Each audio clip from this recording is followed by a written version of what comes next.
Who Fat to Play podcast. I am Austin. That is Brian. It is week 3. All right, it was week 3 of the NFL season. And if there's one thing that we can lock in, that we are for sure about NFL football, it's that we, as a species, as a general humanoid-like congregation, it's that we know absolutely fuck all about football. No. I am certain of one thing. One thing and one thing only. Okay, lay it on me. That we are brought to you by Sticks Golf Lounge in Humboldt, Kansas. Swing on in there. Jesus Christ. Have a drink, play a couple holes. Let them know Austin and Ryan sent you. Oh, do you want to go ahead and just jump into this? Clusterfuck doesn't feel like the right phrasing for the Chicanery? shit show, bullfuckery. Hobknock? Questionable antics. I feel like we need to pull up the 21 levels of kerfuffle. But I feel like we're in the 7 different depths of hell. It has been such a fucking weird season. There are things that I'm pretty sure I know, and those things usually get disproven almost instantaneously.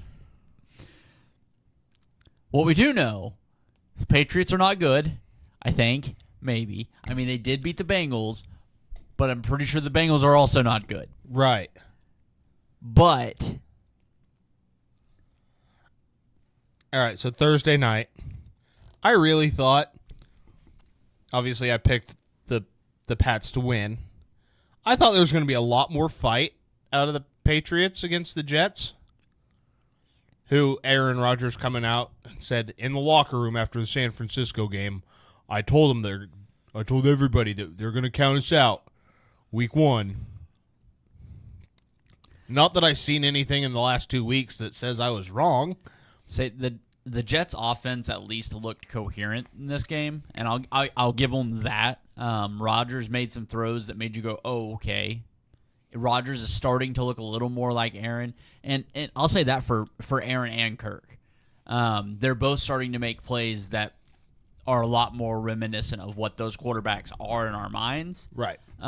So the Achilles is definitely taking some time. The dude's 40. It takes some time to bounce back, and you're starting to see a rhythm. It's almost too bad that the NFL doesn't have some kind of warm up to the season or a couple of games that you could get in. Where the pace is not quite game speed, the hits aren't exactly 100%. If only they had a camp that you could go and train in. Right. Against other live players that don't like you, so there's going to be some animosity. It's not like your defensive end who's going to come up and two-hand touch you. It's live drills. It's hitting. You get to work with everybody on the team. It feels like even build a rapport with your own wide receivers. Right, really, right. Have some sort of even a joint practice that might escalate into a simulated game. Have a couple fans in the stadium. You get a little bit of noise, get you ready for the season. That sounds like $1 million idea. I think we should pitch that. It's fucking stupid. How many injuries have we seen on good teams that were in the playoffs last year? And what it boils down to is strength and conditioning apparently is non-existent. But you're also saying the wear and tear of going deep into the season, and then no starters play during the preseason. That's a great thing to call it, wouldn't you think, the preseason? Yeah, it's before the season. Exactly. Games to practice before. Who would ever think of such a thing? But when you play your starters, it doesn't have to be a lot. A drive every game. So I like the idea, like, Kansas City kind of did, like, 2 drives. Or in the first 10 2 games. plays. Yeah. Stuff like that. And I'm like, I think if you're going to run your guys out there, give them 10 plays, 2 drives, whatever. But you're seeing it with a couple of offenses, and maybe part of it is the quarterback trying to get a little trust back in that ankle. You don't want to rush that thing back if avoidable, but the Jets' offense looked reasonably good again. Garrett Wilson becoming the second first-round pick that Aaron Rodgers has ever thrown a touchdown to, which I still think is just the most mind-boggling stat. Like, love the guy, hate the guy. It's just one of those stats where it's like, how have you gone this far and not thrown that? And I understand he hasn't had them, right? But it's just it's funny in a way because it's also like, oh yeah, that means they also haven't signed anybody else's first round pick that played wide receiver. That's no shit. It's like, good Lord. Moving to Sunday. I'm gonna go ahead and call it the shocker of the weekend. Has to be. Even though realistically we were both talking about this game, like, this isn't a lock for the Browns. And boy, howdy, was it not. And the Giants fucking got them. And I don't... The only thing I have to say positive about that game is Brian DeBall's looking good on the sideline. It looks like he lost about 75 pounds. Now if we could just lose a starting quarterback, he might be on the way to coaching. No shit. God. Fucking... Chicago and Indianapolis... So we made the funny last weekend that a game that aired the day before at almost the same time slot between 2 college teams featured 2 quarterbacks that were 25 and 24 years old. We made the funny, ha. And I understand Caleb Williams had a shit ton of passing yards. He had like 369 passing yards in this game. He tripled his fucking game total. He had a career high day and looked like dog shit. Both of those quarterbacks look fucking terrible. Richardson is a turnover machine at the moment, and like he reminds me so much of Josh Allen right now. His decision making, the way he's throwing the ball, I mean, just everything is kind of reminding me the way that Josh Allen's career took off outside of the injury. He's 1 year behind in year 2, and he only got 3 games in. Yeah, he better figure something out. I really...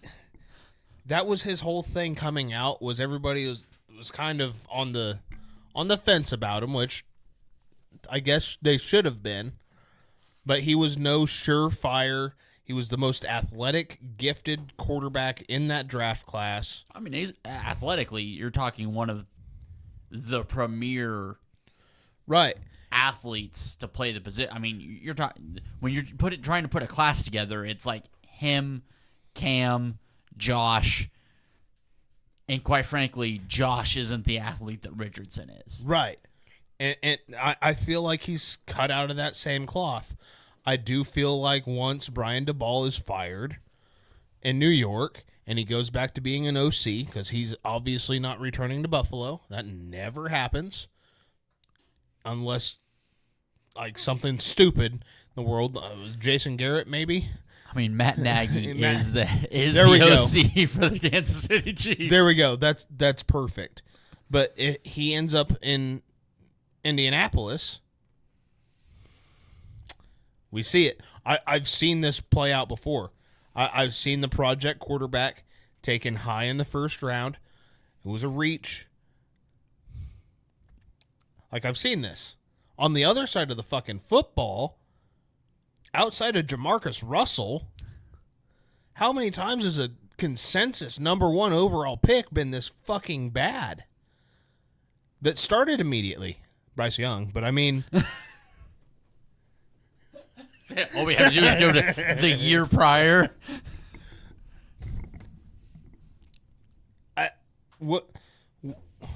All off season, it was get the quarterback protection, get the quarterback some weapons. They went out, they signed a couple of guys who aren't playing, and if they are on the field, they're playing bad. They went out, they drafted a guy who's not playing good. I get it. It didn't work. Your pieces that you put around him didn't work. But this team is, I said it last week, I'll say it again, leaps and bounds better than anything you ever put on the football field for Justin Fields. Remember what the joke was at the beginning of the season on this show? There's going to be some fucking way that the Steelers break 500. They're 3-0. With who? Justin fucking Fields. It's the single greatest thing in all of sports. And you want me to sit here and act surprised? No, I mean there's college quarterbacks, Matt Leinart,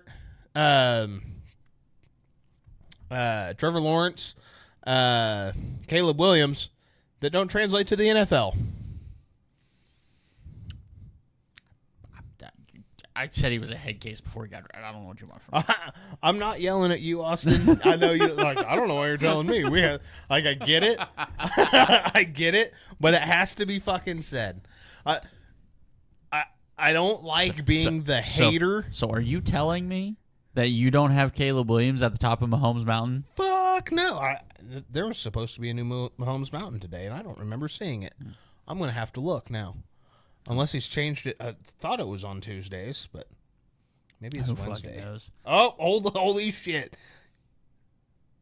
Oh my God, I kid you not. It's the first video. It's the first fucking video. Anyhow, but I mean, I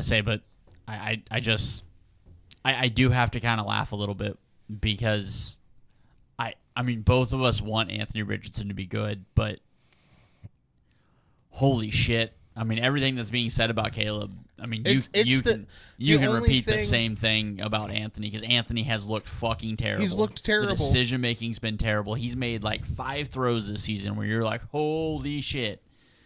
Caleb Williams has made like 5 throws this season where you're like, holy shit. And every other throw, you're like, okay, that's not a good quarterback. That is not good football being played. And I don't want... One guy honestly, feels teachable. Because he's had to be teachable this entire time. Anthony Richardson's had to be. I mean, he doesn't feel as egotistical, and that comes hand in hand. Say if with that being translates teachable. over, that's fine and dandy. But I said it with Josh. I refused to believe Josh was going to be a good quarterback until he was. That's fine. And that's a fair assessment. I'm in the same spot I am with AR as I was with Josh. I've always just stick in there, right? Yeah. I've never wavered on that. The last 2 seasons with Josh being as bad as he has been, he's still been the second best quarterback in the NFL. Suddenly, Mike Greeny says it on fucking ESPN this morning, and suddenly it's true. But he has never wavered from that since his 3rd season. Everything about Anthony Richardson has always been it's not a block of clay. You have to make the clay. Yeah. And then on the other side, the 2 quarterbacks that I'm most critical of are the most pro-ready guys we've ever seen since Andrew Luck. Do we remember Andrew Luck? The guy was a fucking superstar. He was the reincarnate of Manning in Indianapolis. It was outlandish. We were also sitting in section like 324 when he retired. Yeah, which was I think finished the fantasy draft in the car in the parking lot too. But the 2 guys I most are Trevor Lawrence and Caleb Williams. I'm not seeing it. I'm not seeing the gorgeous passes, the great decision making, especially the decision making from 2 guys that are supposed to be the most pro ready guys, but across the board. And aside from I don't know, getting rid of 2 high safeties. What are you going to do? What are you going to do to help these guys?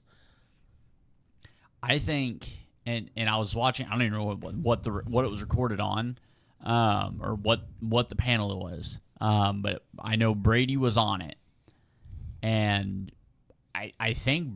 Oh, it was the Fanatics panel. Okay, I'm pretty sure. I know exactly what you're talking about. Where he asked, they asked him, what's kind of the differences, and he goes, well, if you wanted to be me, you wanted to be Peyton, you wanted to be like all of us wanted to be the same thing.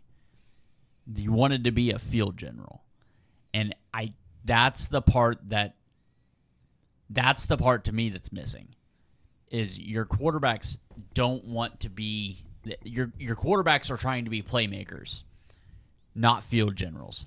And obviously there's one that sticks out quite a lot as a guy that when you watch, he tries to be a field general, and that's Mahomes. You watch the way he calls the plays. You watch the way he works at the line. The way he runs through his reads. It gets lost. It feels like it's getting lost on quarterbacks coming out, because we're starting to see a little bit more of that out of guys like Josh. We've been seeing it out of a guy like Brock. Baker's a great field general. The way when the play breaks down and they keep their eyes downfield, Matt Stafford had the greatest play I've ever seen. It was an incomplete pass in the first quarter against the 49ers this weekend. Rolling out to his left. I mean, Matt Stafford doesn't get the love he deserves. I might have to change who I think my greatest quarterback of all time is, because what I watched this weekend was just patience and coaching. It didn't win them the game. There were other reasons for that, but the way he was able to maintain when everything else was falling to shit around him. Tutu Atwell was supposed to come back, climb the ladder on a broken play, and he had to throw it away. Instead of, like we've seen it before with veteran receivers and veteran quarterbacks, somebody who should know. Like if it was Pat, they're either going to look at each other or Pat's going to look at Travis and be like, dude, what the fuck? Yeah. You know what the fuck to do here. You know what I'm expecting out of you. No, it was Stafford and Tutu. And he dirts the ball, 4th down, walking off the field. He looks at him, claps his hands, come back. I want you to come back. 2 drives later, he comes back. Goes right back to him. Middle of the 3rd quarter, fucking hits a bomb. Like, the way when the play breaks down, he's able to coach, and even when it doesn't go the way it's supposed to, he's able to then continue coaching. Now, if that was Van Jefferson 2 years ago, you would have seen a different, but it would have also been a, hey, I didn't come back to that. If that was Cooper Kupp, if that was Puka Nacua, they don't have to tell him that there's something, but if it doesn't break down like it's supposed to, it's the way they navigate the field, the way they point guys open. Mm-hmm. Yeah, it's the ability to control what shouldn't be able to be controlled. It is that level of presence, and it's the trust that your receivers have to have in you. Right. How many times have we seen last year, Stephon Diggs, Josh Allen, play breaks down, Josh is running for his life, which he seems to like to do, and he's out there pointing around. Nobody's going. Stephon Diggs isn't going where he wants him to. There's no trust in him. You're not throwing, obviously that's for different reasons. You're not throwing me the ball 42 times a game, so why am I going to listen to you? But it's the same thing. Caleb Williams goes out there, play breaks down, and you see his wide receivers, veteran wide receivers, outside of Rome Odunze, these are veteran guys that know how to play in the NFL. They're either climbing the ladder or they're running deep. And he's out there. You see him motioning across the middle of the field, and DJ Moore's like, that's a hospital ball. Yeah. It's not just a business decision. It's not a smart football decision. I'm 4 yards behind the line of scrimmage. I need to go vertical, or I need to come back to you to get space so I can get vertical. The play's broken down. There's no run. I'm not having you run throw across your body, going the opposite end of the field. Yeah, I'm not gonna put you in a position to throw it across your body late over the middle. Instead, he'll throw it to the cornerback who's standing in front of his wide receiver. But yeah, I think it's really coming down and watching it. I think right now the two best positions that any rookie quarterback. Okay, I'll give Jaden his flowers.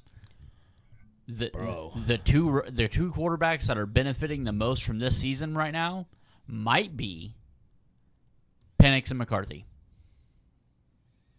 And I realize McCarthy can't walk right, so maybe not benefiting is the right word for him. I think McCarthy's watching his job disappear. Yeah, but he might be a Dolphin next year, so that's also true. That's not a bad spot for him, actually. The way he plays, I don't feel like that's a bad spot for him. I got one. We'll get there, but Okay. I got one that I'm interested to hear your take on because of what we said about it. Houston, boy, the other side of that ball. Minnesota. There it is. So it's not just the fact that Minnesota beat up on Houston. It's the manner in which they did it. Do we remember last week Brock Purdy walking up to Brian Flores? The scheme's crazy, man. The scheme's crazy, man. You had CJ. You had the wide receivers out there going, It's cover two. Where's the soft spot? Yeah. I don't. How many are you allowed to have on the field? Because they were fucking everywhere. That defense is crazy, and that offense is real. I'll say it right here, right now. The Minnesota Vikings are the best team in the NFL as of week 3. Oh yeah. Right now they are playing as the most complete team and the best team in football. That team is absolutely petrifying. I'm now happy with the amount of points I scored on that defense because I've seen what a better team looks like against that defense, and it doesn't look good. And it's such a weird Sam Darnold, who, yes, he's in year 7 in the league. He's 27 years old. He's a year younger than Joe Burrow.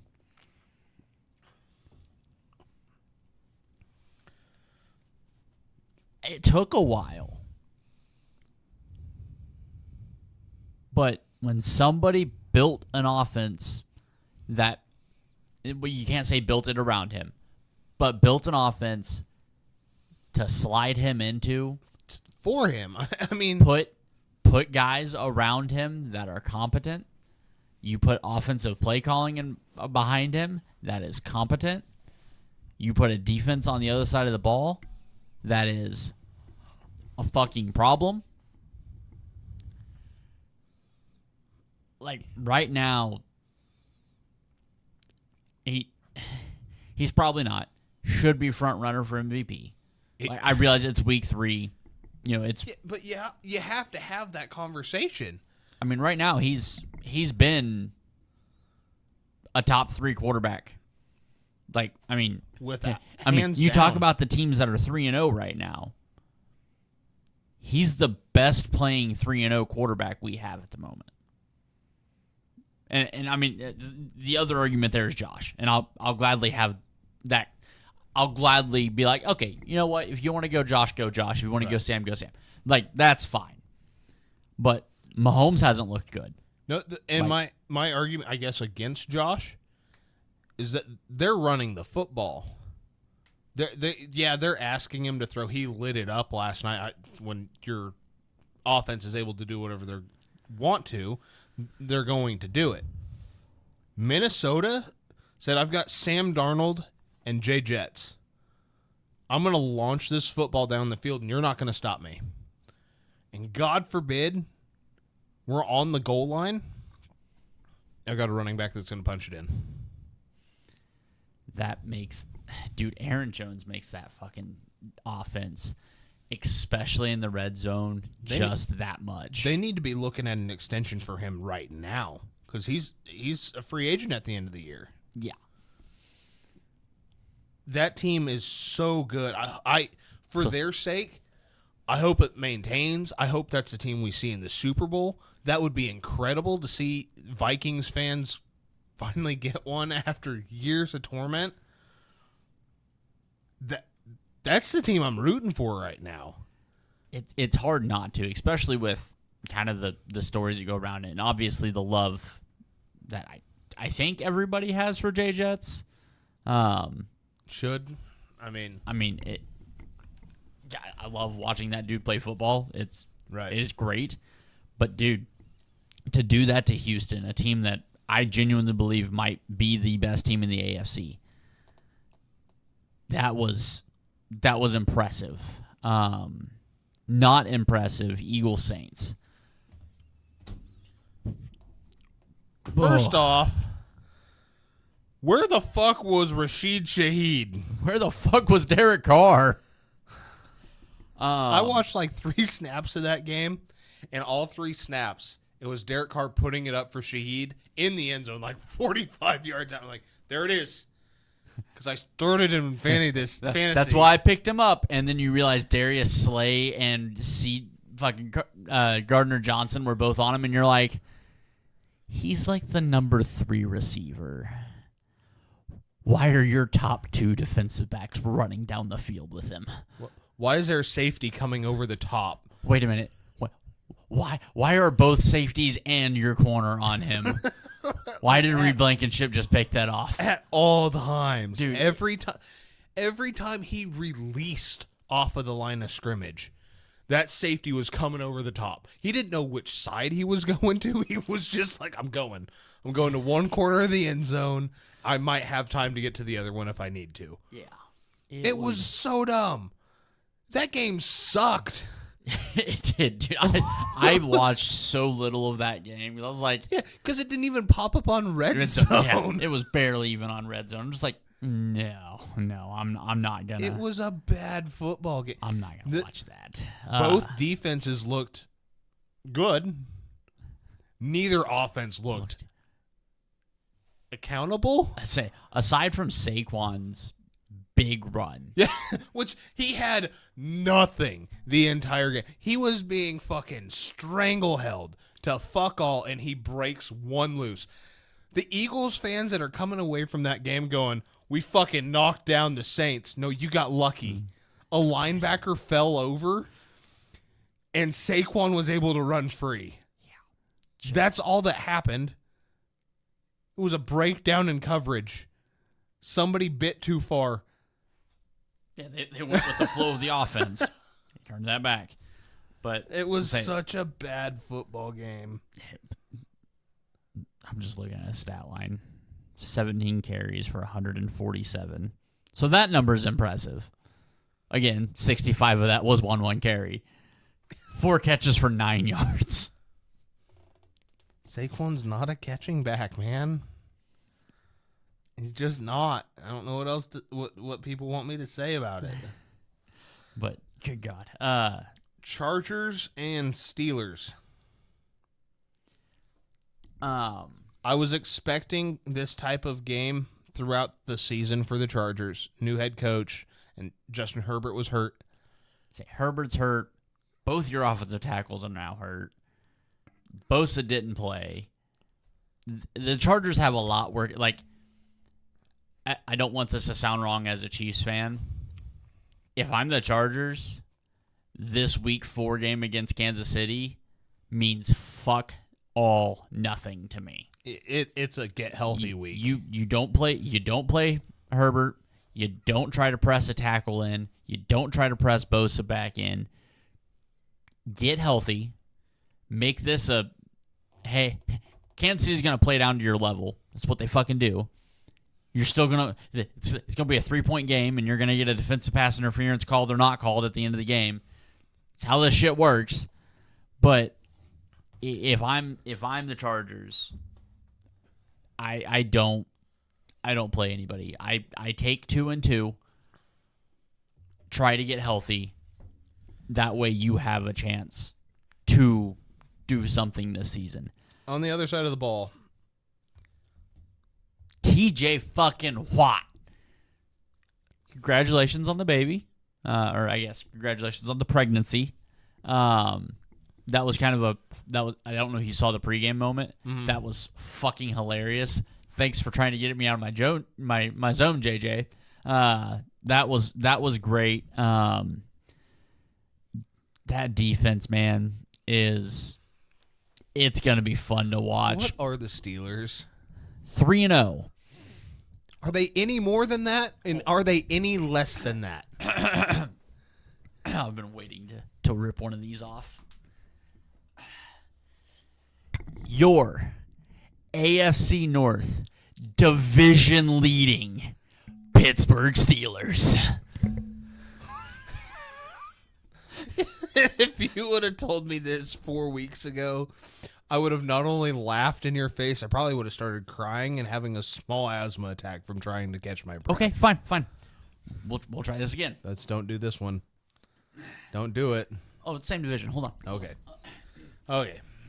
With a commanding 2-game lead in the division, your division leading Pittsburgh Steelers. What is this?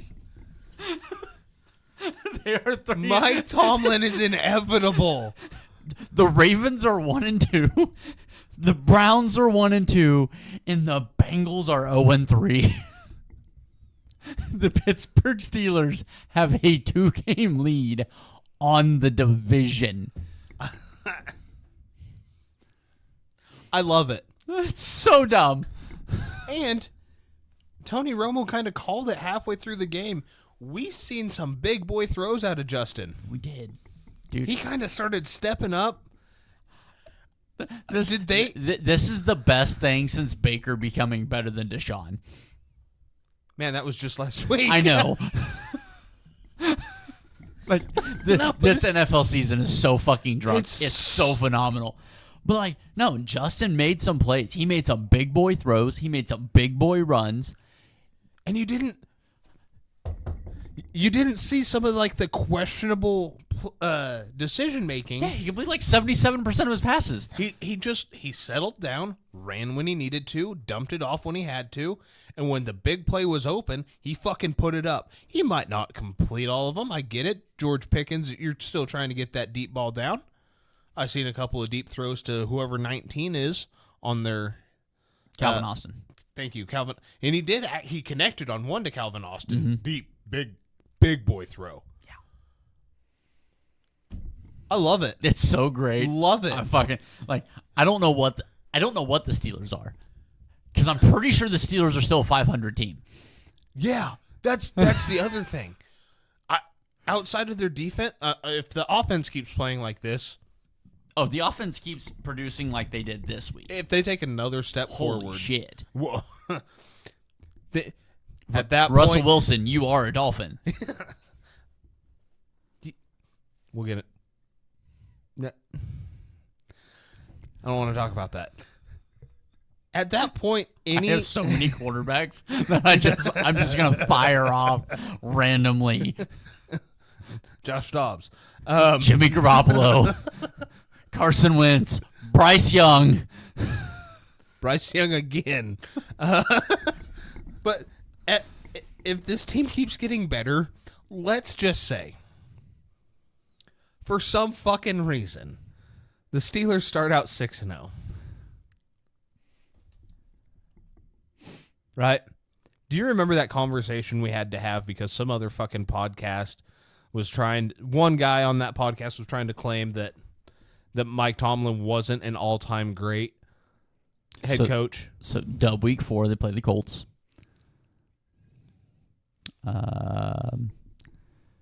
Dub week 5, they play the Cowboys. No, the way the Cowboys are playing, like that's not. I have more questions about the Colts game because obviously we've seen if Richardson puts on a game, he puts on a fucking game. Raiders.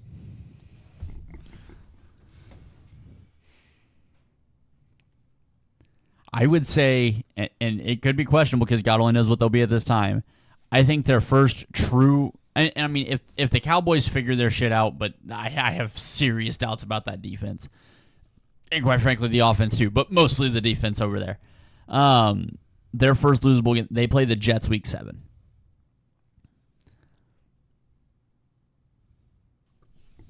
They play the Giants week 8. I mean, worst case scenario, worst case. Let's say 3 losses right there. Yes, worst 5 case, and 3. You step on your dick a little bit, you're 5-3. I think realistic scenario, you're probably 6-2. How? Bye week 9 Rest up, get healthy. for the Commanders. That could be a fun game. That could be a very fun game. Especially Jaden keeps playing like he is. Where are they at? Ravens, week 11. Dude, their back half of the schedule is going to be heavy in conference game. Browns, week 12. Right now, that's a dub. Bengals, week 13. Right now, that's a dub. Browns again, week 14. I think they sweep them if the Browns don't do anything. Eagles. I think that's an L. I feel like that defense. Ravens at Baltimore. Let's go ahead and say they split. So what's that? 5 losses? I think so. Kansas City, Christmas Day. They take the L on that one, so 6. Bengals to finish the season. They're gonna have 6 fucking losses, They're going to go 11-6. and they're not gonna sneak into the playoffs. They're gonna be the 3 seed. You're going to be winning the division. Oh my god, I love it. I absolutely love it. That's so.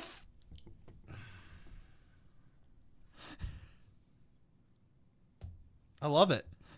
It's going to be really unfortunate when they end their fucking 3-13. 3-14, whatever.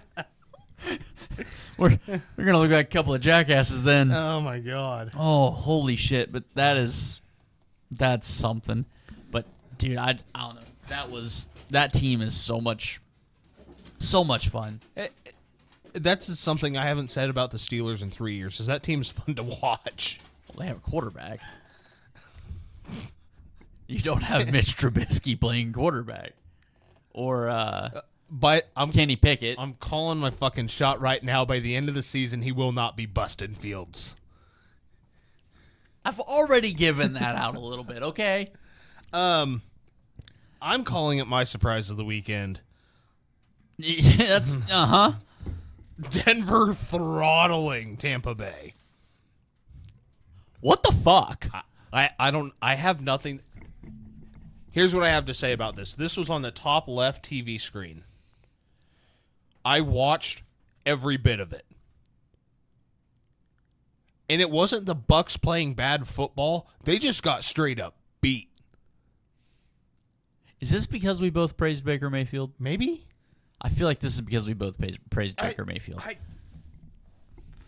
Just shit down your leg, like get fucking so bent. So bad. I don't even know what to say because There's nothing to say because the Broncos. Denver might not score 26 points again all season. Bo Nix looked adequate. He looked like a rookie quarterback starting out the season. Like He made some good throws. played exactly how I expected him to play. He's played exactly how he's played all season. He made a couple more throws. You can see the progression. You can see what Sean Payton's trying to do. But it's like Sean Payton just I don't know. Does he have a little bit of like magic dust from when he was in New Orleans? He's like, "Oh, the Bucs. I know this one." Maybe that's it. He's like, fuck them. It's the Bucks. That's about the only thing I can think of that makes sense. Packers smack around the Titans. The Titans suck. Will Levis sucks. Ryan Tannehill, you are a Dolphin.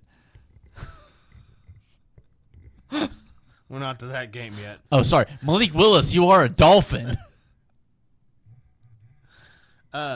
Speaking of old quarterbacks,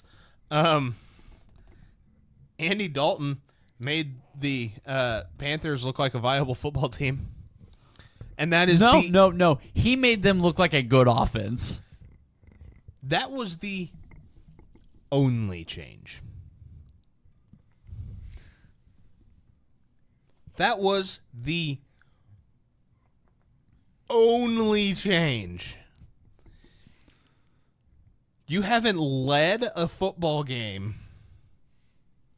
since like week 13 of last year? I think so. And you put up 35. 36. Thank you. I'm just making you correct. It's fine. But hopefully Adam Thielen heals up pretty quickly because honestly, it was like, oh, Dalton's playing, Thielen's going to score. And he did. He just also tore the shit out of his hamstring.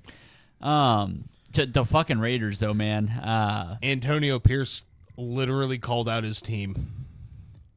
He called out, in particular, a wide receiver. And I don't think the in particular is directly at Devontae. I don't think it was Devontae. I think it was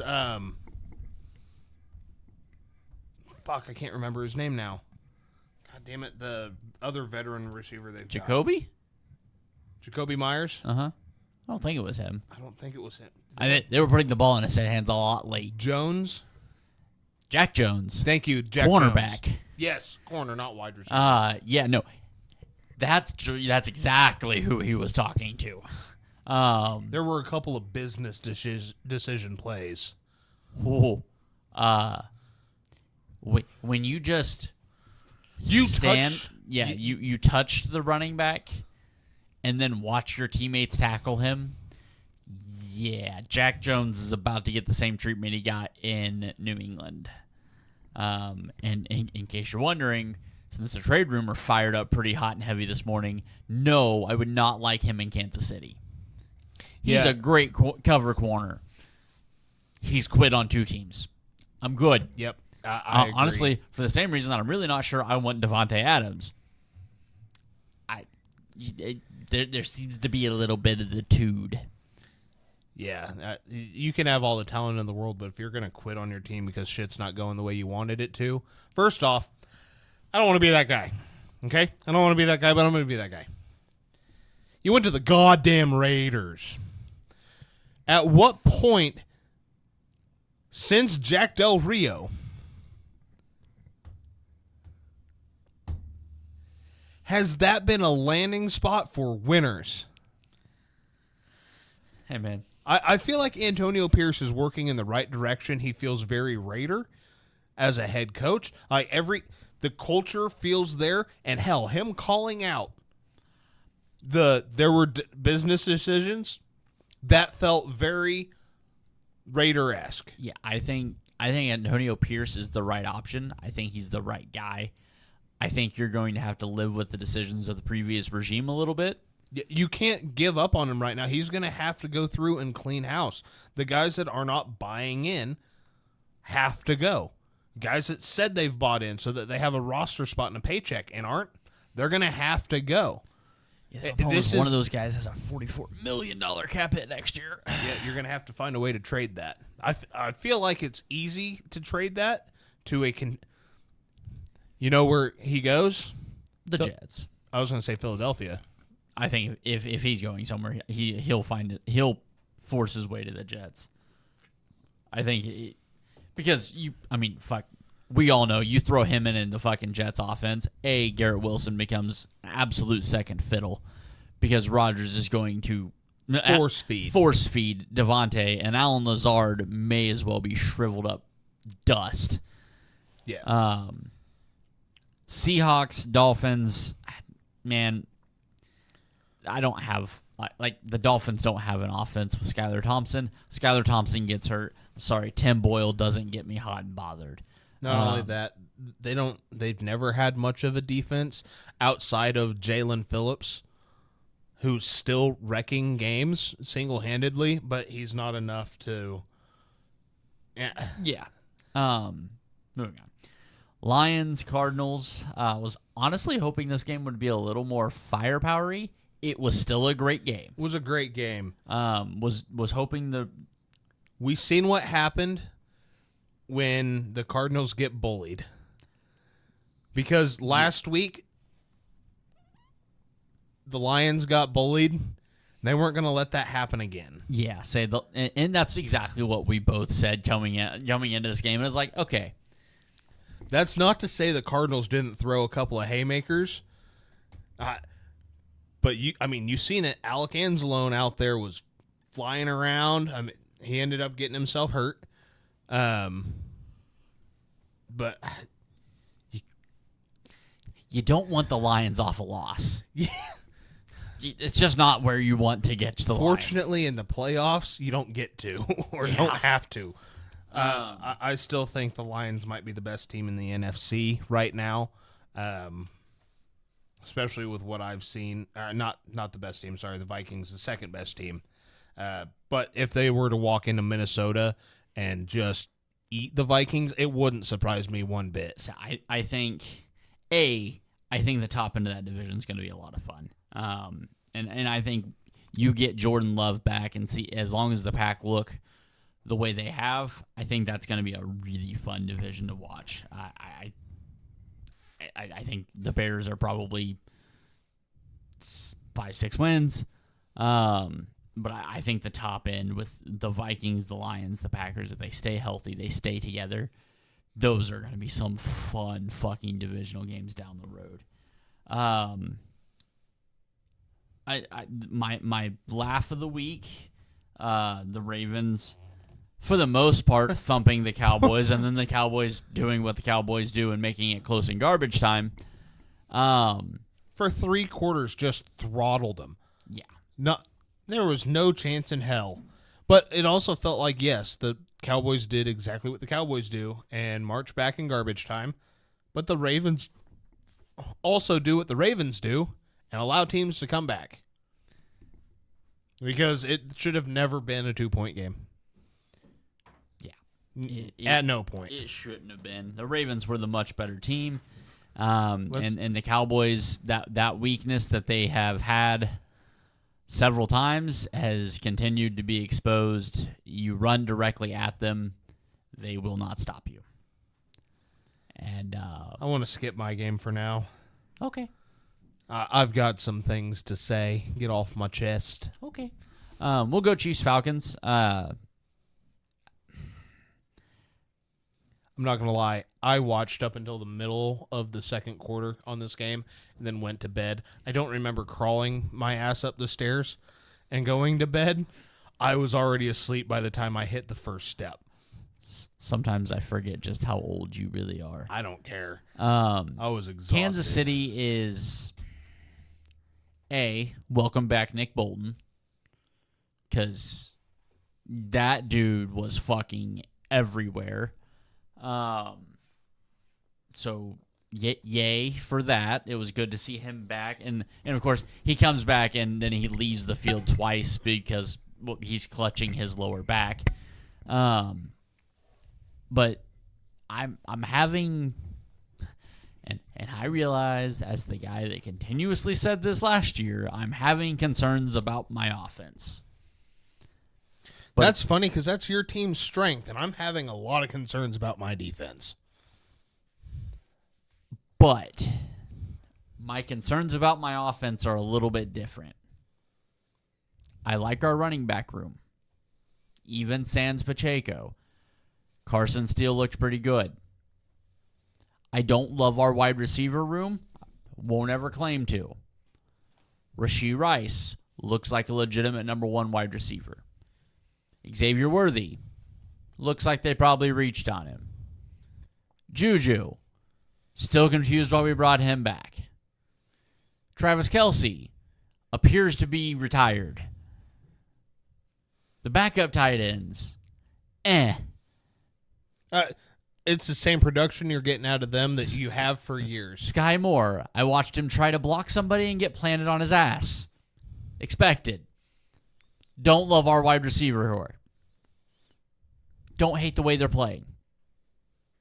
I have concerns about 15. 15 is doing something that I have not watched 15 do ever. The bad throws, the what the fuck throws, the goddamn it throws are underthrown. A lot. His picks this year have been balls that are underthrown. Don't get me wrong. As long as 15 walks out on that field, I believe I have a chance to win. As you should. Mahomes doesn't look right. I don't have a definitive why. But to watch football, like Mahomes the football player, you still fear. And you should. He's not making the plays, the throws. There's something off. And me and Disbro talked about this a couple of times this season, where he threw the pick in the end zone, where he very much underthrew the receiver. I texted him immediately, I was like, that's another underthrown ball. And nobody's talking about it. Granted, I realize in the NFL media, it is sacrilege to criticize Patrick Mahomes. As a Chiefs fan, I hate it as much as everybody else does. Because as somebody that, again, I watch football to enjoy football, I realize he's still the best quarterback in the league. Hands down, yep. He's not playing like the best quarterback in the league. He's the best field general in the league. Absolutely. The misses, the questionable decisions, and the underthrows are concerning. And yeah, this team still got a little bit of a metamorphosis to go through, I think. And yes, we hit week 19 of the NFL season, week 20 of the NFL season. I believe that offense goes out and does everything it has to do to beat the team on the other side. Because I believe whenever you get put that man in the playoffs, I understand Kansas City sure as shit has made it look like the last two regular seasons didn't fucking matter. Kansas City doesn't start playing until week 19. And I get that. And so I'm not going to sit here and, Mahomes is done. I'm not doing that. No. I'm not stupid. But there is clearly a disconnect. Something's just a little wrong. How long has Mahomes been in the league? This is his 8th season. It's his 7th year starting. Okay. He's got 3 Super Bowls. Yeah. 4 appearances. Yeah.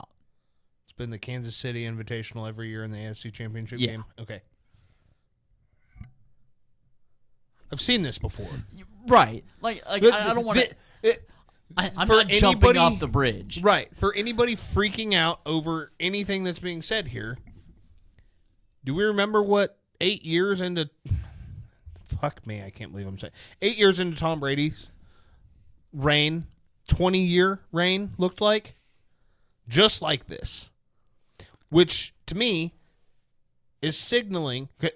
Because you had his first few years where... It was defense eccentric, right? Yeah, absolutely. For Brady. Oh yeah. It's quite the opposite for Patrick Mahomes. Yeah, as Mahomes has won his 3 Super Bowls, it's gone from offensive heavy to last year the defense won the Super Bowl. Right. So instead of losing your championship defense throughout the year that shows up playoff time, his weapons are getting older. Tyreek Hill's no longer on the team. Your run game isn't what it used to. It's evolving, right? This is what happens with dynasties. Yeah. They evolve. They change over time. We're literally watching everything that you're seeing being underthrown used to be a comeback by Travis Kelce. Travis Kelce's not catching the ball. Even when he wasn't targeted, he was finding that ball. That's why there's such a great rapport there. There's nothing wrong with that. The later end of Brady's career had Gronk to do the exact same thing with. Yeah. Now we're getting to watch. We're 8 years in to a 20-year cycle. I don't know how to tell anybody else this. We've got 12 more years of this shit. Okay? We're going to go through a stretch. I know. We're going to go through a stretch where maybe there's 10 years without a Super Bowl, but it's AFC Championship game or a tough loss in the divisional round. And then guess what? Right at the end of your prime, which is so much longer than it ever used to be, you hit on a couple of draft picks. You sign a couple of free agents who everybody else gave up on. Boom, you get 2-3 more. I mean, you'll start hitting on wide receiver draft picks, but that's besides the point. Yeah, Tom Brady needed it too. Right. Like, I'm sitting here watching this, and I've heard the same thing out of a couple of other Chiefs fans. And I'm like, shut the fuck up. You praised this exact moment fucking 20 years ago in Tom Brady's reign. Yeah. And you know what happened? I think at this point, he gets hurt, and Matt Castle makes his start. Shut up. I don't want to talk about that. And they still make the playoffs. It's this huge, that's where we're at. And the Chiefs pay him $60 million. Yeah. You remember where $60 million was a huge contract for a quarterback? How the turntables turn. Jesus fuck. And mine's looking at that annually next year. We'll get into that here in just a few minutes. Yeah. But yeah, like I said, I'm not jumping off, and obviously I understand. Like, you have every reason to be concerned this year. Yeah. But at the same time, I just said it. I've seen this movie before where they're losing their mind. It's not okay. We're in the middle of the divisional game, and they're up 35, and people are like, see, I told you. And it's like, no, 9 weeks ago you said the world was fucking ending. You sound like me talking about the 49ers week to week. Like, yeah.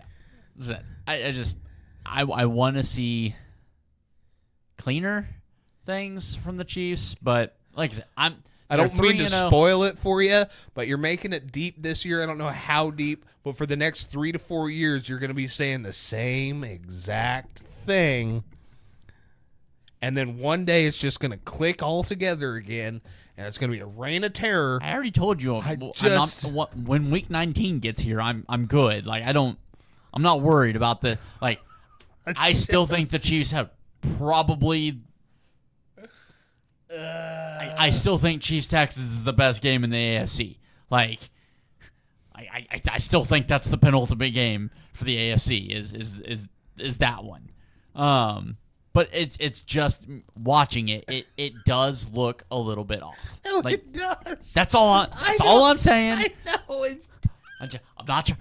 The world's not fucking ending. The sky's not falling. Patrick Mahomes is not no longer a good quarterback. Like, it's just. It's kind of like realizing Star Wars and Harry Potter are the same thing.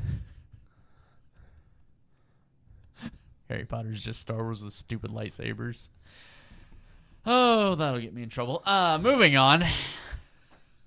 Like, I'd imagine the nerds in our fan base are probably more Star Wars than Harry Potter. I don't fucking know. The Bills routed the Jets. Jags. They routed the Jags. No, the Jags played are like fucking the Jets. Terrible. Oh, yeah. Trevor Lawrence did unlock a new achievement in the NFL. He is the first person to throw an interception to a man that has already died. All right, I want to talk about DeMar Hamlin for a second. Do we remember this man getting nothing but shit on for literally dying, coming back to life on the football field, and then for a year not playing phenomenal football. And what's he done this year? Been one of the best fucking safeties in the league. That defense confuses me. I get it. It's not it doesn't fit the memes for Damar Hamlin to be out there playing good football. He is incredible in coverage this year. He finally got a pick. He's been knocking balls out of the air left and right. He's been making tackles. Hell, he probably ended Tua's career. Like, can we fucking stop? Damar Hamlin was starting that football game for a fucking reason when he got hit. Okay? All season, he had been playing damn good football. There was a reason he was on that football field. As many times as I have called for Sean McDermott's head, he is a defensive guy, and he's figured it out. He had Damar on the field for a reason, and he's still on the field for a reason. Holy shit. You confuse the shit out of me because I still don't believe that defense is good. No, you're 100% right, because where's the pass rush? But why is everything else working? Hey, man, I saw Von Miller get a sack last night. I think it was like 3.5 seconds into a play, but that's besides the point. Fucking. He rolled his walker out there. Fucking, yeah. At this point, though, if I'm Kansas City, I'd fucking go get him. Shit. Our pass rush is fucking terrible. I don't want to hear it. Bitch, Aiden Hutchinson has more sacks than the Chiefs. I think he's got more than the Niners. And I've got Nick Bosa. I don't. Yeah. You see where I'm a little pissed off? You have a chance at hope. You have somebody. Granted, it's hard to sack anybody when you're A, getting double teamed, and B, that double team is lifting you up, throwing you outside, and shutting the door behind you. But Leonard Floyd ain't done fuck all either. I don't know where the fuck he's been. But no, the Jaguars suck. They need a new quarterback. They need a new head coach. They need to just tear that team all the way apart. And their owner came out and said, beginning of the season, this is the best Jags team ever assembled. Oof. Freezing Cold Takes says. And then Jaden Daniels puts on an absolute frickin' clinic last night. Dude. Speaking about defenses, the Bengals have the worst safety play, I think, ever, potentially. Well, after you kill one, it's really hard to... That was a Bills safety. Nobody's killed a Bengals safety. See, but it's karma. Okay, that makes sense. That makes sense. Yeah, okay, that's where I was going with that. Yeah, I'm smelling what you're stepping in. But how many times do you see Bengals cornerbacks with like Cam Taylor-Britt, where the Cam Taylor-Britt got beat, and you can tell the way he's running his fucking coverage, I got safety help. Okay, ball's caught, and I have no safety help. The touchdown to Terry McLaurin at the end of the game. First of all, what a fucking throw from Jaden Daniels. Dude. I don't think a safety makes any fucking difference in the outcome of that play. No. Perfectly thrown ball. Scary Terry, welcome fucking back. Maybe you'll get to my starting lineup in fantasy before too long. So, but where the fuck's the safety help? I mean, I get it. It's like 4th and fucking, 3, and they fucking take the top off the fucking defense. Stupid. I loved it. Yeah, that's exactly what you're supposed to do, though. Because on 4th and short, they're sucking down for a run or a quick out route. You take it's literally football 101. You leave a safety high. You leave You leave somebody out there because somebody's gonna run. Somebody on this play is going to run deep. And Terry McLaurin's a pretty good fucking guess. Do I hate watching my team do that on 3rd and short or 4th and short? Yes, scares the shit out of me. It never seems to work in my favor. But that's usually because the defense has a safety deep as fuck going, he's taking the top off. I just have to get in front of him with my back turned to stop him. That's all I have to do. Derwin James has Has he appealed appealed? his suspension and lost. Oh, already? Already? I didn't even get the notification that he had appealed. It must have been an appeal and denial immediately. John Runyon, who may have one of the dirtiest plays in NFL history. Shit. The head of competition. Yeah. The guy that after the whistle's blown takes like 12 steps to fucking crown dive a defensive player. Yeah, it's great. I love it. Anyhow, I do have one thing to say about the Bengals. Actually, it's not even my thing to say. Unk, he gave it to us. Good old Shannon Sharp on ESPN's First Take this morning. When did the Bengals start talking so much for a team that hasn't won anything? Shut up and win something. Couldn't have said it much better myself. Especially after a showing like that. Absolutely fucking embarrassing. And then before I get into the Niner game, I want to bring up this. Rookie quarterback report card. I've already given my hate out to Caleb Williams, but I have a little bit more here. 2 rookie quarterbacks, giving you the name of one. You probably already know who I'm talking about on the other. Completion percentage, 80%. 59% on the other guy. 8.7 yards per attempt. 5.3. 0 turnovers to 5. Who are the 2 quarterbacks in question? Don't even need to ask. It's Caleb Williams and Jaden Daniels. What did I say coming into the draft? Jaden Daniels should be the number 1 pick, and Washington got a steal at 2. Not only am I being proven right, because last time I checked, yes, Scary Terry's a damn good wide receiver. We don't know what else is happening in Washington, right? Do they have a good offensive line? No. For 3 weeks, I have watched Jaden Daniels run for his life. So that can't be an excuse, right? Is it the play calling? No, they're both running a college playbook right now, it seems like. I don't think it has anything to do with your weapons. I think one's a good quarterback and the other one's a fucking bust. You cannot sit here and tell me, coming into the season, that you would have told me the Bears are a worse team than the Commanders. But it seems to be what the consensus is now, 3 weeks into the year, because we got to make the Wonder Boy look good, just like we did with Trevor Lawrence and that shit draft class.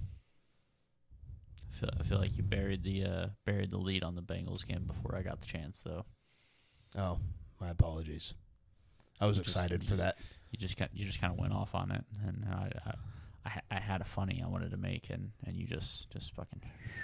Oh, I was really excited for that stat. Okay. You want to hear the stat I was excited for? Yeah.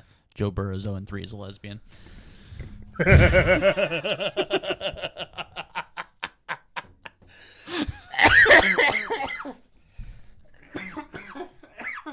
Holy shit.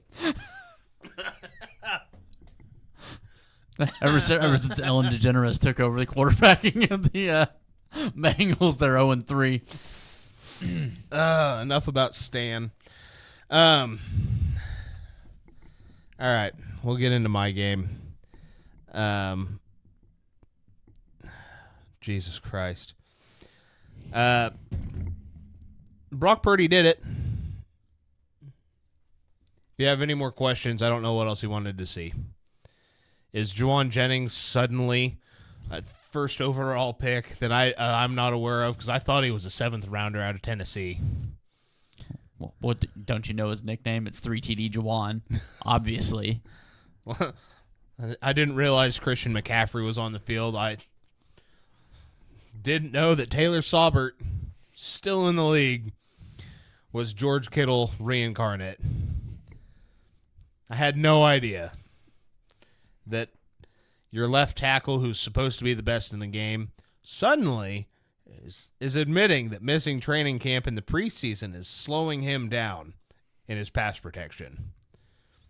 I didn't realize throwing absolute dots, going 22 for 30. I get it. There's 8 incompletions there. 6 of those were dropped. Say, how many of those were dropped by Ronnie Bell? 2. Was that it? God, it felt like more. Yeah, 2 were dropped by Ronnie. And God, I hope he gets that shit. He was open. Oh, God, was he open? Open.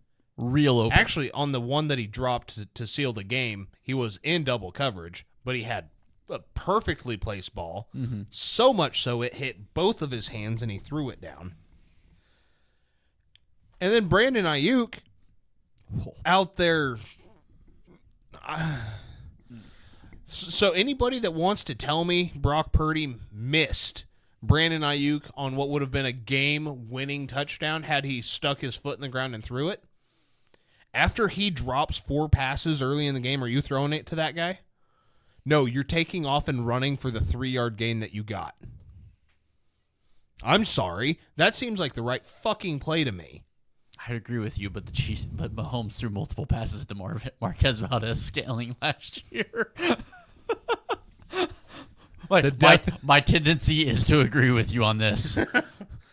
I just watched chicanery happen where they kept throwing it to MVS in crucial goddamn situations. I was watching. You know what? When he broke out to his left and I seen Brandon Ayuk break to his left and run up the field last year, that's 6. Last year, Brandon Ayuk, that's 6. $140 million Brandon Ayuk, that's a fucking brick. Especially with the dots Brock was throwing. Did anybody else see Juwan Jennings? I get it. He had 19 yards of separation because it was a break in coverage. Just drop it right over his shoulder. Handed it to him from 30 yards out. What about when Brock put it up? Juwan had to make a big play because it could have very well been intercepted. Mossed a guy. Every contested catch. There was one point at triple coverage over the middle of the field for a crucial first down, and he fucking rips it in there. If your name wasn't Juwan Jennings, apparently you couldn't catch a fucking football. Kyle Shanahan has suddenly forgot that Jordan Mason seems to be the second coming of fucking Frank Gore and won't hand him the goddamn football. Not to beat a dead horse there. It's odd you got a lead and then they quit running the ball. I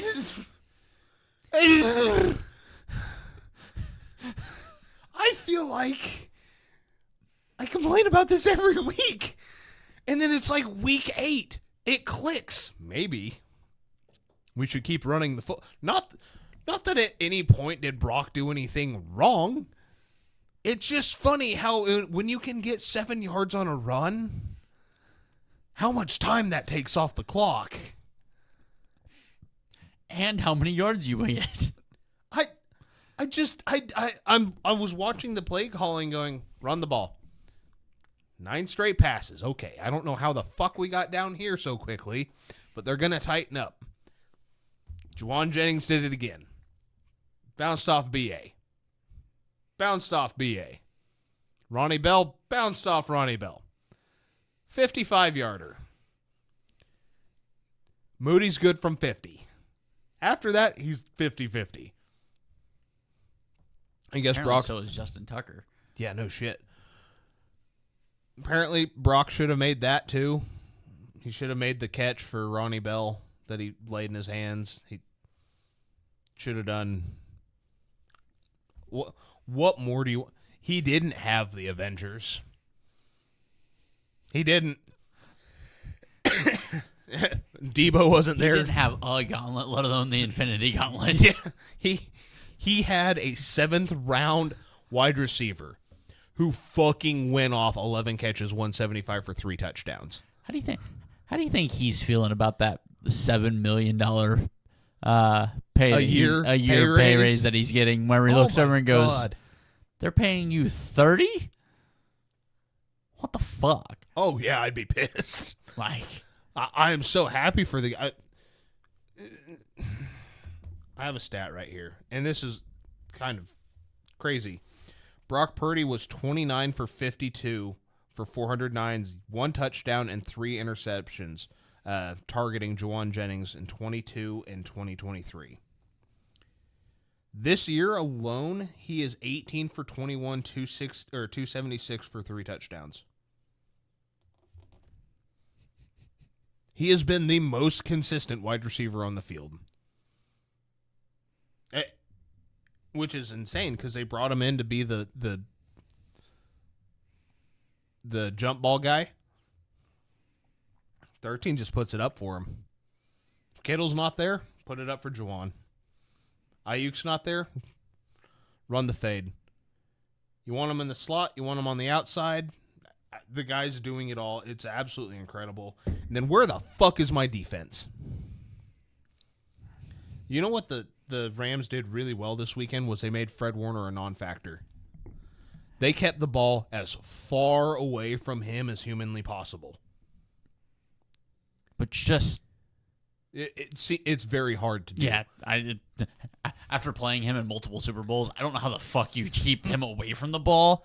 That doesn't make sense to me. But they did. He was at no point was he near the ball. They looked. They said Fred is on this half of the field. Get it over there. They kept the ball to the outside, and it seems like when in doubt against the 49ers, blow the top off of it. Huff was back this week. He's also coming off of a torn ACL in week 11. So he made an early comeback. I really expected a big game from him. I should have probably tempered my expectations. It's going to take him probably 3 to 4 weeks to get fully into the swing of things. He didn't have the same thump that he normally does. His break on the ball was slow. But I've got an issue with my defensive line. And it's not the rash of injuries that hit. Malik Collins had a stinger. Javon Hargrave's out for the season with a partially torn pec. Nick Bosa has been strangle-held on every single pass rush attempt, which is nothing new. But at this point, if you're 3 years into that, you got to start making a scene. You got to start if you can't get there because they are literally dragging you down by the neck, you got to start doing something to cause a flag. Flop. You got to start doing something to contribute, because if all you're contributing is being double teamed, I need 3 guys on you if that's the case. If you're not going to make it home, I need you taking 3 guys. And Leonard Floyd, who looked phenomenal in the preseason, has been silent since week 1. And Devondre Campbell, somebody I did not expect to have to say, has been awful. Absolutely awful. Then it's like, obviously defenses know you get him one-on-one, and he's a liability in pass coverage. You have to get your running back to take Fred Warner out of the equation, get him away, and just. I honestly forgot that was Devondre Campbell. He's been an absolute liability. Hopefully D. Winters comes back. Devondre can't. If you wanted to put him hand in the ground to rush or be a spy, I think he'd be fine. In the pass game, he is absolutely a liability right now at this point in his career, which is sickening to say. But the Niners are desperately waiting on Dre Greenlaw to get back. Is there a timetable for his return? They're saying midseason. Which, I mean, by that point, you could be fighting for a wild card spot if you don't get it turned around elsewhere. Yeah. The front 4 have to start getting home. There's too much time. I think Diamador Lenore has been playing lights out for having to cover for 4.5 seconds. Same thing with Tarvarius Ward. I can't ask my 2 guys on the outside to go one-on-one and cover without any. I mean, Jair Brown, he's playing essentially Jamal Adams' position. He's playing linebacker out there at free safety, which is fine, and he's made a couple of big plays. But until Huff is 100%, the back end is going to be a problem, especially without any help from the front end. The only way that you can combat that is to quit fucking throwing the football. Quit trying to prove to everybody that Brock Purdy's a quarterback. That's what it feels like. It feels like you're trying to prove that this is our guy. Right. Shut up and just pay the guy and let them ask questions later. Run the fucking football. It's got you this far. Several years. When Jimmy Garoppolo was playing like dog shit, what'd you do? You handed the ball off and you won the football game. You have a quarterback that is way more than capable. We have now seen him without any top flight guys. Not a single one, not even a first round draft pick from this year's draft because he was shot preseason. Like he had a 7th rounder, a 4th rounder, and Chris Conley, who was a 6th? I know he was on the Chiefs for a while. I think he was drafted by Kansas City. I feel like he was a 6th. I think he was drafted by Kansas City. I'm pretty certain. Third. Third round. Okay. 76th overall in the 2015 draft. Okay. 3rd rounder. So you have a 3rd rounder, a 4th rounder out of Michigan. I think he was a 4th rounder. And a 7th rounder. Taylor Saubert and an undrafted running back. You have a 3rd round offensive guard, 3 undrafted guys, and possibly the greatest football player we've ever seen who is not playing good football. That's your offense. And you walk out there with the last pick in the draft and he fucking dices up a defense. And you give him no run support. No, in the 4th quarter, up 2 scores, what are you doing throwing the football? You need to kill time, right? Run the damn ball. I don't know how else you want him to go about it. Ronnie Bell had a guy beat on the right sideline. Brock Purdy hands the ball to him for a first down. Mm-hmm. He drops it. You're still up. On your next possession, you're still up. Run the damn football. It's not Madden. You don't keep fucking... Obviously, this is not how I play Madden, if you can't fucking tell already. You don't keep fucking throwing the football. You run the damn ball. You run the clock out. I don't give a flying fuck that at the end of the game, Brandon Ayuk gets hit. Yeah, it should have been. What are you going to do in overtime? I've seen you try that in the Super Bowl. What are you going to stop? Your defense isn't going to stop anything. While you had them down, you should have put the game away. Instead, you kept attacking. Sometimes the best attack that you can have is the clock. Yep. It looked like the Falcons Super Bowl against the Patriots. You had them down. You had them beat. You had everything under control. But you wanted to put your and this is not me calling for Kyle Shanahan, and if another Niners fan tells me that Kyle Shanahan needs to go, what else? What fucking head coach candidate do you want that's out there? One of his coordinators? You want Shanahan, okay? If you can't have Shanahan, you want McVay. McVay's not leaving. You had the choice of the two, and you got Shanahan. LA got McVay. That's just how the cookie crumbled there. Yeah. Neither one of you lost, and if roles were reversed, I don't see this being any different whatsoever.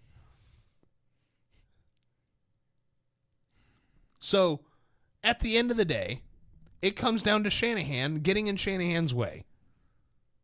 Nick Sorensen's got to fix the defense, which I know with the amount of talent that defense has, they'll figure something out right around week 7, week 8.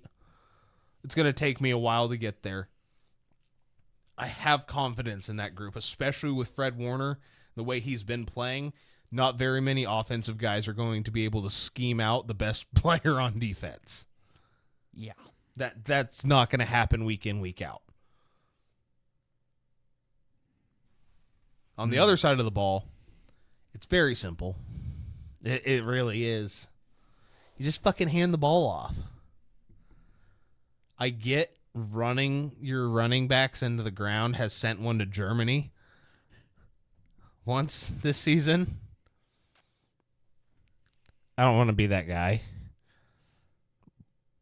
But just go find another undrafted guy. You seem to do fine with them. I feel like I've been making this argument for a decade. No, you have. You have. Every bit of this is as stupid as it sounds. We kind of hit on it last year. You had Eli Mitchell.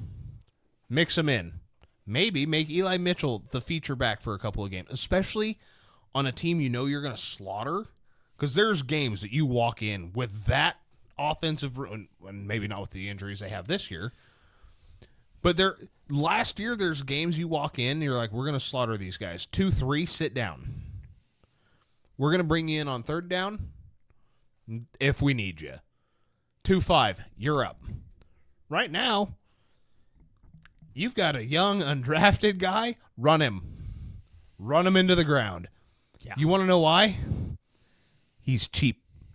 He's not $14 million a year as a running back. He's cheap. Jordan Mason wants you to run him into the ground because it's going to get him paid, whether it's with you or somebody else. Run him into the ground, then go get another one. And then run him into the ground and go get another one.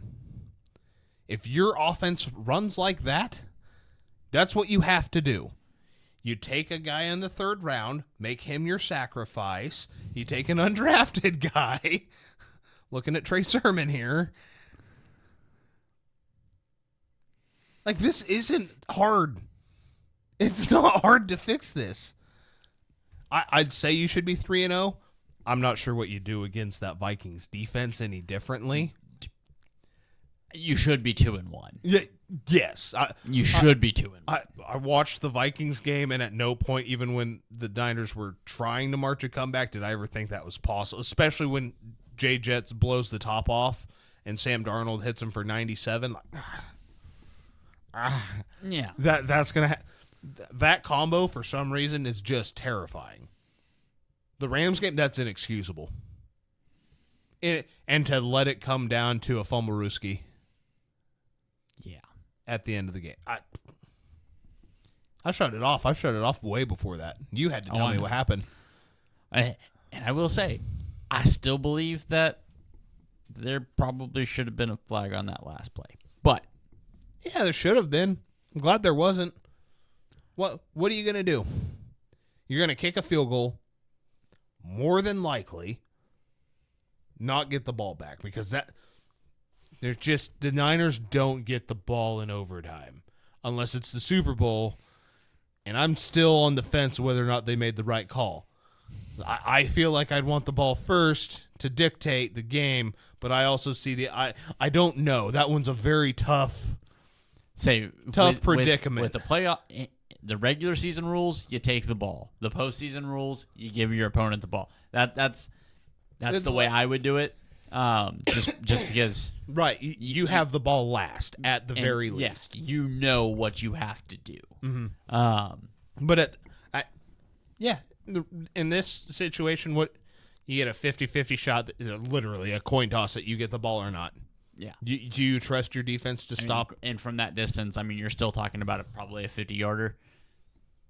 It's still kind of a coin flip on whether you get the field goal. But, yeah, it fucking, I don't know. It was a weird game. It was a weird game to watch. You had it done in the first half. You had the game put away. but to watch the Niners do that, and I realized it's not the first time. I'm not even worried about it. It just pisses me off that we have to go through the same thing every year. Right. I get that. During the 3-game skid last year, the Niners are bad. No, they're not. I said the same thing last year. I said the same thing with the year before. Is my demeanor like completely different than it was last year? Like, I feel like it is. I had a small panic attack last year, and this year, the sky is not falling. Week 12, they're going to be fine. Weird for you. I know. Very demure. Oh, fuck off. Oh, fuck you. Oh, fuck you. Oh, motherfucker. This is the first time those words have ever left my mouth. And God. I just could not think of a better time to roll that out there. Take us out. Yep. Take us out. All right. I probably won't be here for the next episode. We're going to get out of here, guys. We will be back with another episode for the picks on week 4. Be kind to each other. Love one another. And always remember, go fuck yourself. Go fuck yourself.